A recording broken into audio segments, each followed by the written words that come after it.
আসসালামু আলাইকুম। চ্যানেলের সংবাদে সবাইকে আমন্ত্রণ জানাচ্ছি। আমি সোহেল ফাইসাল। আর বিস্তারিত সংবাদের শুরুতে জানিয়ে দিচ্ছি ফ্রেশ আটা ময়দা সুজি সংবাদ শিরোনামগুলো। প্রধানমন্ত্রী তারেক রহমানের সঙ্গে মালয়েশিয়ায় প্রবাসী বাংলাদেশিদের মতবিনিময়, শ্রমবাজার নিয়ে সমস্যা সমাধানের প্রত্যাশা।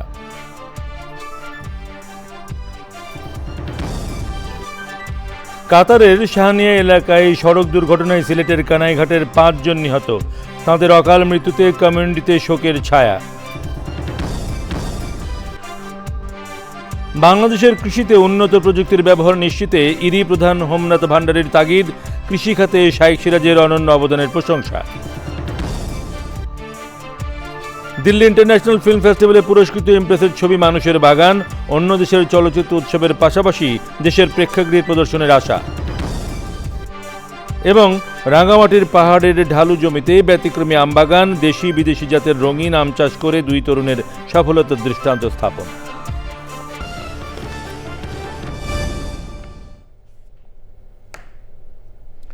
প্রিয় দর্শক, সংবাদ শিরোনামগুলো জানাচ্ছিলাম। এখনকার এই সংবাদ আয়োজনে একই সঙ্গে চ্যানেলের ইউটিউব চ্যানেলে এবং চ্যানেলের ওটিটি প্ল্যাটফর্ম আইস্ক্রিনে লাইভ স্ট্রিম হচ্ছে। যাচ্ছি বিস্তারিত সংবাদে। প্রধানমন্ত্রী তারেক রহমান বলেছেন, মালয়েশিয়ার প্রধানমন্ত্রীর সঙ্গে শ্রমবাজার ও প্রবাসী বাংলাদেশিদের জন্য অন্যান্য সুযোগ সুবিধা নিয়ে কথা বলবেন তিনি। মালয়েশিয়া সরকারের আমন্ত্রণে 2 দিনের মালয়েশিয়া সফরের শুরুতেই প্রবাসী বাংলাদেশিদের সঙ্গে মতবিনিময়ে তিনি বলেন, প্রবাসীরা একসঙ্গে নিজের দেশ আর যেই দেশে থাকছেন 2 দেশই গড়ে তুলছেন। মালয়েশিয়া থেকে জহিরুল ইসলাম হিরণকে সাথে নিয়ে রাহুল রায়ের রিপোর্ট। বাংলাদেশ সময় সন্ধ্যা 6:45 মালয়েশিয়ায় পৌঁছান প্রধানমন্ত্রী তারেক রহমান। মালয়েশিয়ার ধর্মমন্ত্রী ডক্টর জুলফিকলি হাসান প্রধানমন্ত্রীকে স্বাগত জানান। প্রধানমন্ত্রী ও তার সহধর্মিণী ডাক্তার জুবাইদা রহমানকে লাল গালিচার সংবর্ধনা দেওয়া হয়। বিমানবন্দর থেকে নেমেই হোটেলে এসে বাংলাদেশি প্রবাসীদের সঙ্গে মতবিনিময়ে যোগ দেন। সফরে মালয়েশিয়ার প্রধানমন্ত্রীর সঙ্গে কি কি বিষয়ে আলোচনা হবে তা নিয়ে কথা বলেন তারেক রহমান। আমাদের এখানে বহু শ্রমিক কাজ করেন, অনেক দিন ধরে যে কোনো কারণেই হোক আমাদের দেশ থেকে এখানে মানুষ আসতে পারছে না, কাজ নিয়ে জব নিয়ে এখানে আসতে পারছে না। একটি সমস্যা হয়তো তৈরি হয়ে আছে, আমরা তাদের সাথে আলোচনা করব ওনাদের সাথে যে এই সমস্যাটা আমরা কিভাবে কাটিয়ে উঠতে পারি। এটি যেরকম একটা আছে, একই সাথে আমাদের অনেক প্রবাসী ভাইরা আছে যারা বিভিন্ন কারণে, তাদের অনিচ্ছাকৃত কারণ হোক, বিভিন্ন কারণে অনেকেই বিভিন্নভাবে এই দেশের আটকে আছেন, দেশে ফিরতে পারছেন না। যতটুকু আমাদের কাছে হিসাব আছে প্রায় 2000-এর কাছাকাছি হবে মানুষ, বোধহয় বিভিন্নভাবে মিলিয়ে মানুষগুলো বিভিন্ন জায়গায় আটকে আছে। আমরা চেষ্টা করব এই মানুষগুলোকে কিভাবে এখান থেকে মুক্ত করা যায়, অন্তত ওনাদের সাথে আলোচনা করব এখানকার সরকারের সাথে। প্রতিশোধ নয়, সংহতির কথা জানিয়ে দেশ গঠনে প্রবাসী সহ সবাইকে দেশের জন্য কাজ করার আহ্বান জানান সরকার প্রধান। আপনারা একসাথে কিন্তু ওই নেবে বলা যে 2টো দেশ গড়ে তুলছেন ধীরে ধীরে। এক নিজের দেশ, 2 যে দেশে আপনারা আছেন সেই দেশটি। শুধু যাতে অদক্ষ শ্রমিক না আসে, দক্ষ শ্রমিক যেতে আছে দেশ থেকে সবাই শ্রমিক। ইভেন আমিও একজন শ্রমিক, আমি যখন কাজ করছি আমিও শ্রমিক, হয়তো ডিফারেন্ট প্যাটার্নের শ্রমিক, কিন্তু আমিও একজন শ্রমিক। প্রধানমন্ত্রী হিসেবে দায়িত্ব গ্রহণের পর এটি তার প্রথম বিদেশ সফর, আর তাই কূটনৈতিক অঙ্গনে এই সফরে রয়েছে বিশেষ গুরুত্ব।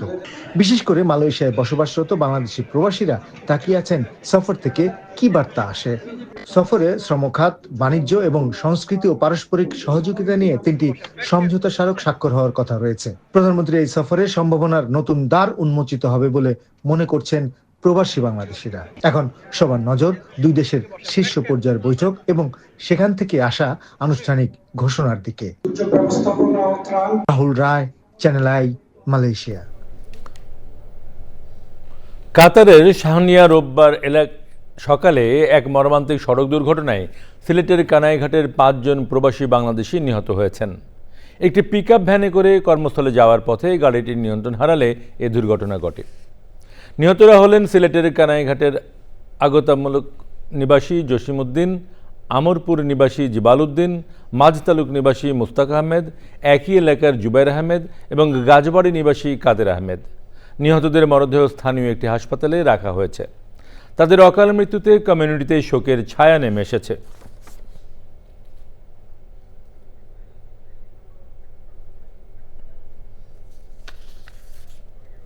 আজকে সকালেই আমরা সোশ্যাল মিডিয়ার মধ্যে জানতে পারলাম আমাদের কাতারের বাংলাদেশি 5 জন রেমিটেন্স যোদ্ধা সড়ক দুর্ঘটনায় নিহত হয়েছেন। কাতার কমিউনিটিতে আমাদের একটা সুখের ছায়া পড়ে গেছে। এবারে আনোয়ার ইস্পাত ফিফা বিশ্বকাপ 2026।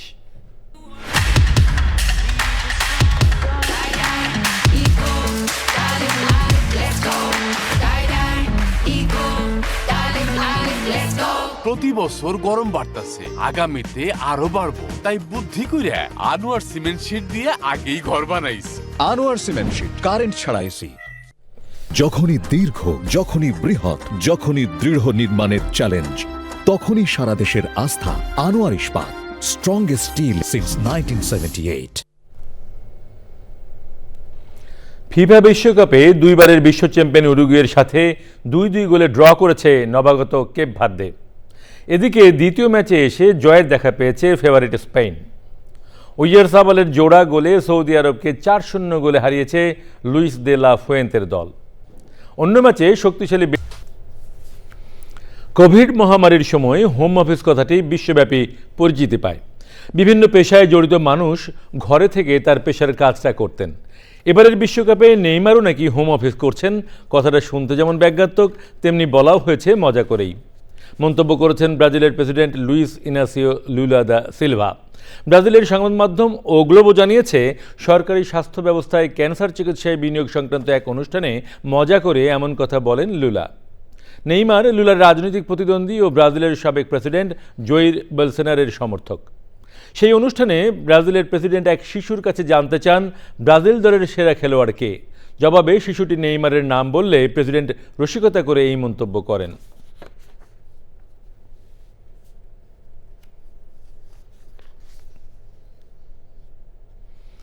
যুক্তরাষ্ট্র, মেক্সিকো, কানাডার বিশ্বকাপের উন্মাদনায় মুখর মণিবিস্কুট চ্যানেল আই বিশ্বকাপ আই স্ট্রাইকার প্রাঙ্গণ।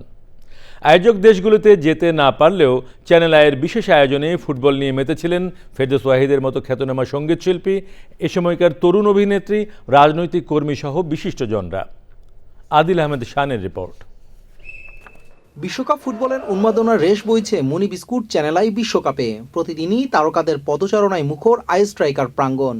ব্রাজিল আর্জেন্টিনা সমর্থকদের তর্কের বাইরেও বিশ্বকাপ নিয়ে নতুন মাত্রা যোগ করেছে এই বিশেষ আয়োজন।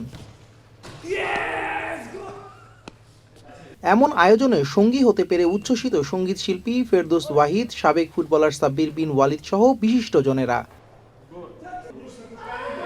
অনুভূতিটা হলো আমি যেন কানাডার টরন্টোতে খেলতে এসেছি, আমাকে সুযোগ দেওয়া হলো, গোল করেও ফেললাম। 80-র দশকে যারা আগে সাপোর্ট করে তারা সব ম্যাক্সিমাম ব্রাজিলে ছিল, কিন্তু পেলেকে চিন্তা 82 থেকে ম্যারাডোনা যখন আবির্ভাব হলো তখন কিন্তু নিউ জেনারেশনরা আর্জেন্টিনার দিকে ঝুঁকতে শুরু করেছে। ফুটবলে এটাই হয়, গোল করতে পারলে অনেক ভালো লাগে, অনেক উৎসব করা যায়, আর করতে না পারলে তখন কিন্তু দুশ্চিন্তা ভর, আহারে হলো না। আমি গানের মানুষ, গান গাইতে এসে তারপরে এই চমৎকার ইভেন্টে আমি যোগ দিলাম। বিশ্বকাপের আমেজ এটাই আসলে, সব কিছুর মধ্যে চ্যানেল আইও যে এভাবে বিশ্বকাপকে সম্পৃক্ত করছে, আমাদেরকে সম্পৃক্ত করছে, থ্যাঙ্কস টু দ্যাম। ফুটবলের বলতে আমার কাছে এখন মেসি, তবে আগে ছিল রোনালদিনহো। সকল শ্রেণীর মানুষকে আমার আন্তরিক ধন্যবাদ, শুভেচ্ছা। বিশ্বকাপ চ্যানেল আইয়ের বিশেষ আয়োজনে অংশ নিতে পিছিয়ে নেই হালের তরুণ মডেল অভিনেত্রী চাঁদনি, মেঘনা, টুম্পারা। I am so glad of that যে চ্যানেল আইতে এত সুন্দর একটা কিউট মিনি একটা মাঠ আছে, যেখানে যে কেউ আসলে ট্রাই করলে কিন্তু গোল দিতে পারবে। আমার তো খুবই ভালো লাগছে। আমেরিকা যেতে পারিনি তাতে কি আছে, আমরা তো চ্যানেলের এত সুন্দর একটা টার্ফ বানিয়েছে, এখানে তো খেলা যায়। যে কোথায় কে প্রেডিকশন দিচ্ছে, এবং সেম এবারও খেলার আগে আমি কতগুলো দেখলাম যে কতগুলো মাছ ছেড়ে দিয়েছে, এরকম কে আগে কার খাবারটা খায়, ব্রাজিলের খাবারটা আগে খেয়েছে, এই জন্য ওরা প্রেডিকশন করছে। সো আমার এগুলো দেখতে খুব মজা লাগে। অফকোর্স ব্রাজিল, অফকোর্স, বাট এবার আমার একটু কষ্ট হচ্ছে রোনালদোর জন্য। So I am also hoping যে পর্তুগালও যদি জিতে। চ্যানেল আইয়ের আয়োজন আমার সব বরাবরই ভালো লাগে। তারা সবাইকে নিয়ে কাজ করে, সবাইকে আমন্ত্রণ করে এবং সবাইকে নিয়ে থাকতে পছন্দ করে। মেসি, রোনালদো, নেইমারদের মতো গোল করে আনন্দ উৎসবের সঙ্গে আমন্ত্রিত অতিথিরা উপহার হিসেবে পেয়েছেন এসএমসির মনি biscuit. Adil Ahmed Shan, channel I, Dhaka. এবারে অন্যান্য সংবাদ। চ্যানেল আই কার্যালয় পরিদর্শনে এসে আন্তর্জাতিক ধান গবেষণা কেন্দ্র ইরির বাংলাদেশ প্রধান ডক্টর হোমনাথ ভান্ডারী জানান, তার মতে স্বল্প জমিতে অধিক উৎপাদন নিশ্চিত করতে মাঠ পর্যায়ে কৃষিকাজে উন্নত প্রযুক্তির ব্যবহার নিশ্চিত করতে হবে। চ্যানেলের পরিচালক ও বার্তা প্রধান শাইখ সিরাজের সাথে সাক্ষাতে তিনি বলেন, জলবায়ু পরিবর্তনের ঝুঁকি মোকাবেলার পাশাপাশি জলবায়ু সহনশীল ফসল উৎপাদনের উপরও জোর দিতে হবে। হোমনাথ ভান্ডারী বলেন, কৃষিখাতে অসামান্য অবদান রেখে চলেছেন শাইখ সিরাজ। নাজিব বেগের রিপোর্ট। ধান উৎপাদনে শুরুর দিকে থাকলেও হেক্টর প্রতি ধানের ফলনে বেশ পিছিয়ে বাংলাদেশ। খাত সংশ্লিষ্টরা বলছেন, আধুনিক চাষাবাদ পদ্ধতি গ্রহণ না করলে ফলন বাড়ানো সম্ভব নয়। রোববার চ্যানেল আই কার্যালয়ে আসেন ইরির বাংলাদেশ প্রধান ডক্টর হোমনাথ ভান্ডারী। চ্যানেল আইয়ের পরিচালক ও বার্তা প্রধান এবং কৃষি উন্নয়নে গণমাধ্যম ব্যক্তিত্ব শাইখ সিরাজের সঙ্গে সাক্ষাৎ করেন তিনি।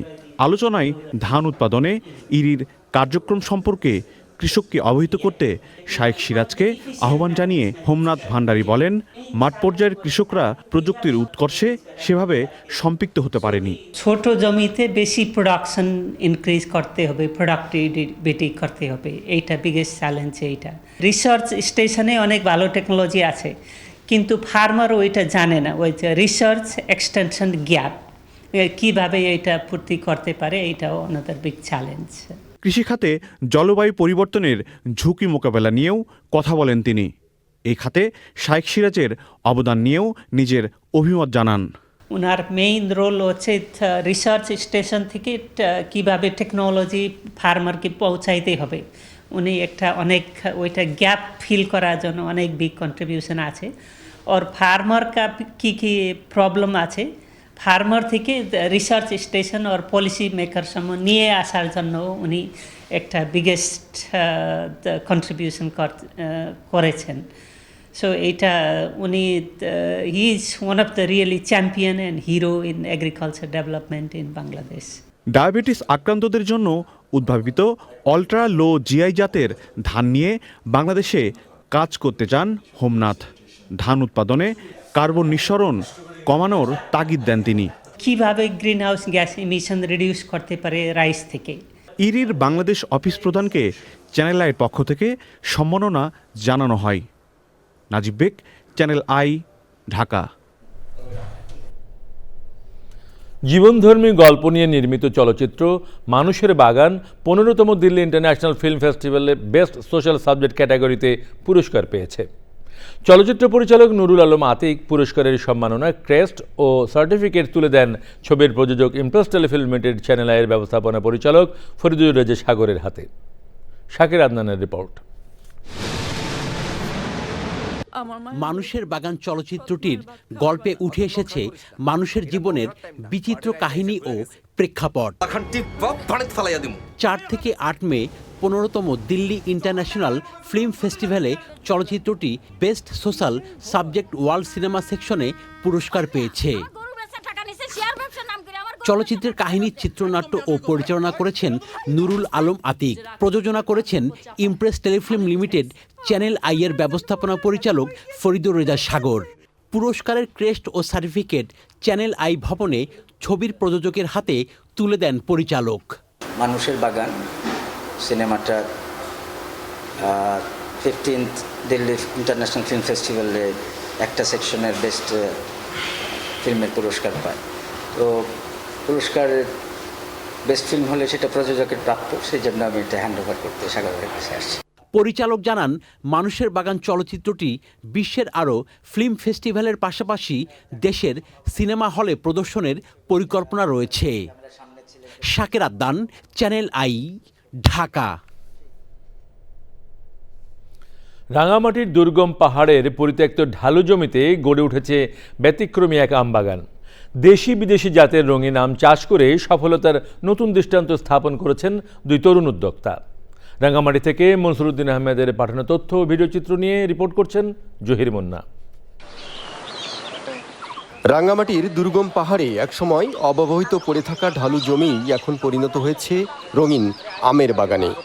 দেশি বিদেশি 35টিরও বেশি জাতের আম চাষ করে সফলতার নজির গড়েছেন 2 তরুণ, চিকু চাকমা ও পলাশ চাকমা। 4 বছর আগে শুরু করা এই বাগানে এখন দেখা মিলছে মিয়াজাকি আমসহ নানা জাতের আকর্ষণীয় আম, যা থেকে এবার ভালো লাভের আশা করছেন তারা। 5 থেকে 7 বছর আগে শুরু করেছিলাম। এখানে বিভিন্ন ধরনের মিশ্র আমের জাত শুরু করি। 20 থেকে 30 টন আম আশা করতেছি, যার বাজারজাত মূল্য হয়তো 20 থেকে 30 লাখ টাকা হতে পারে। দেশের গণ্ডি পেরিয়ে বিদেশে কিভাবে রপ্তানি করা যায় সেই বিষয় নিয়ে আমি আলোচনা করতেছি এবং সবসময় আমার কৃষি অধিদপ্তর আমার সাথে যোগাযোগ আছে এবং কৃষি অধিদপ্তর কর্তৃক আমাকে সবসময় নির্দেশনা দিয়েছে কিভাবে আমগুলো তৈরি করলে মোটামুটি রপ্তানিযোগ্য করা যায় সে বিষয়ে আমরা সবসময় পরামর্শ প্রদান করতেছি কৃষি দপ্তর কর্তৃক। উৎপাদিত এই আম স্বাদ ও মানে অত্যন্ত ভালো। সঠিক পরিকল্পনা ও বাজার ব্যবস্থাপনা নিশ্চিত করা গেলে আন্তর্জাতিক বাজারেও এর ব্যাপক চাহিদা তৈরি হতে পারে। আমের কোয়ালিটি, আমার স্কিন, তার পরিচর্যা সব দেখি আমার মর্মাদ দেখতে হলে আমগুলো বিদেশে রপ্তানিযোগ্য আম। তো আমি আশা করব যে যারা রপ্তানিকারক যারা আছে, তা আমাদের পাহাড়ে যে বছর যে যতগুলো আমের বাগান আছে তার মধ্যে ওনার যে বাগান যতগুলো জাত আছে ওনার এখান থেকে যে রপ্তানিযোগ্য আম পাওয়া যাবে।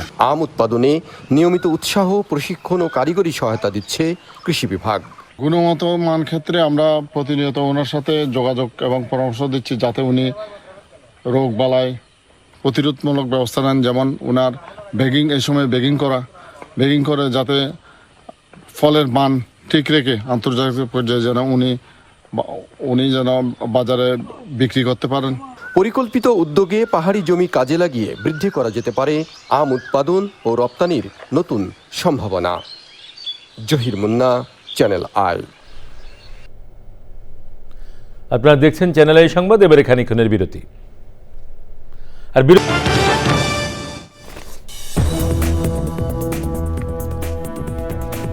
সংবাদে আবারও আমন্ত্রণ। ইরানের প্রেসিডেন্ট মাসুদ পেজেশকিয়ান বলেছেন, যুক্তরাষ্ট্রের সঙ্গে আলোচনায় এগিয়ে যাওয়ার বিষয়ে দেশটির সেনাবাহিনী ও আইআরজিসি সহ সশস্ত্র বাহিনীর সব অংশ একমত হয়েছে। রোববার রাষ্ট্রীয় টেলিভিশনে দেওয়া বক্তব্যে তিনি জানান, সামরিক নেতৃত্ব আলোচনার পথকে সমর্থন করেছে এবং এ বিষয়ে সবাই সম্মতি দিয়েছে। অন্যদিকে সুইজারল্যান্ডে যুক্তরাষ্ট্র ইরান প্রতিনিধিদের মধ্যে যুদ্ধ অবসানের লক্ষ্যে অন্তর্বর্তী চুক্তি নিয়ে আলোচনা শুরু হয়েছে। মধ্যস্থতাকারী হিসেবে পাকিস্তান ও কাতারের প্রতিনিধিরাও উপস্থিত রয়েছেন।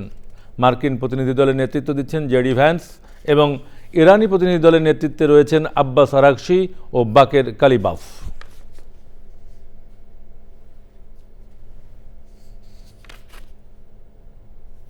এবারে কৃষি সংবাদ।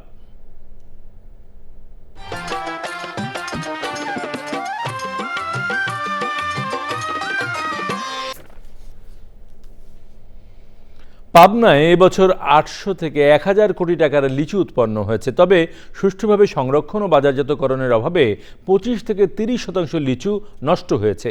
এই অবস্থায় লিচু চাষিরা লিচু সংরক্ষণ সহ লিচু প্রক্রিয়াজাতকরণের দাবি জানিয়েছে।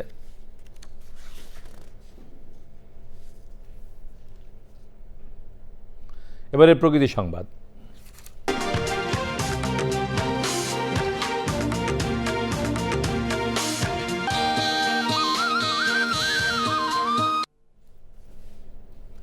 দখল, দূষণ আর পলিতে নাব্যতা হারানো ভোলার খালগুলো আবারও ফিরে পাচ্ছে প্রাণ।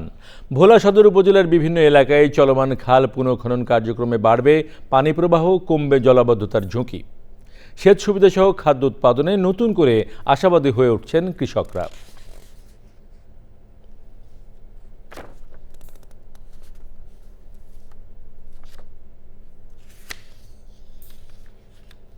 এবারে খেলার খবর।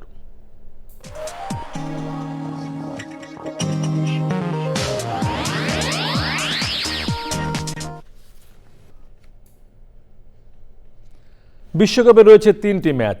যে গ্রুপের ম্যাচে ডিফেন্ডিং চ্যাম্পিয়ন আর্জেন্টিনা লড়বে ইউরোপের দেশ অস্ট্রিয়ার বিপক্ষে। টেক্সাসে ম্যাচটি শুরু হবে বাংলাদেশ সময় রাত 11টায়। জিতলে প্রায় নিশ্চিত হয়ে যাবে আর্জেন্টিনার রাউন্ড অফ 32।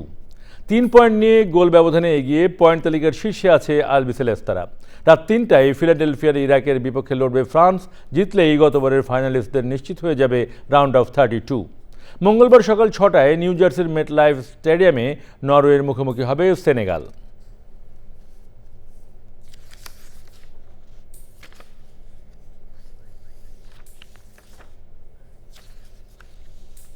এরই সাথে শেষ করছি এখনকার সংবাদ।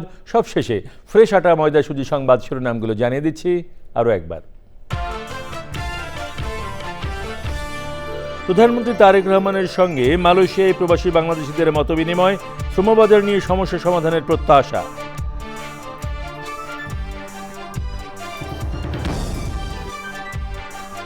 কাতারের শাহনিয়া এলাকায় সড়ক দুর্ঘটনায় সিলেটের কানাইঘাটের 5 জন নিহত, তাদের অকাল মৃত্যুতে কমিউনিটিতে শোকের ছায়া।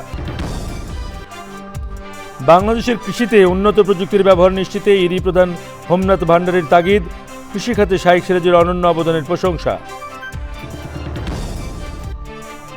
দিল্লি ইন্টারন্যাশনাল ফিল্ম ফেস্টিভ্যালে পুরস্কৃত ইমপ্রেসের ছবি মানুষের বাগান, অন্য দেশের চলচ্চিত্র উৎসবের পাশাপাশি দেশের প্রেক্ষাগৃহে প্রদর্শনের আশা। এবং রাঙ্গামাটির পাহাড়ে ঢালু জমিতে ব্যতিক্রমী আমবাগান, দেশি বিদেশি জাতের রঙিন আম চাষ করে 2 তরুণের সফলতার দৃষ্টান্ত স্থাপন।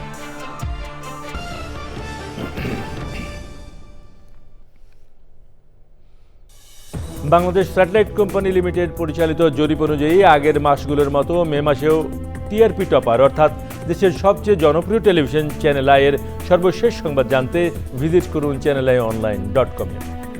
আমাদের সোশ্যাল মিডিয়া প্ল্যাটফর্মগুলোর পাশাপাশি যুক্ত থাকুন ওটিটি প্ল্যাটফর্ম আই স্ক্রিনের সাথে।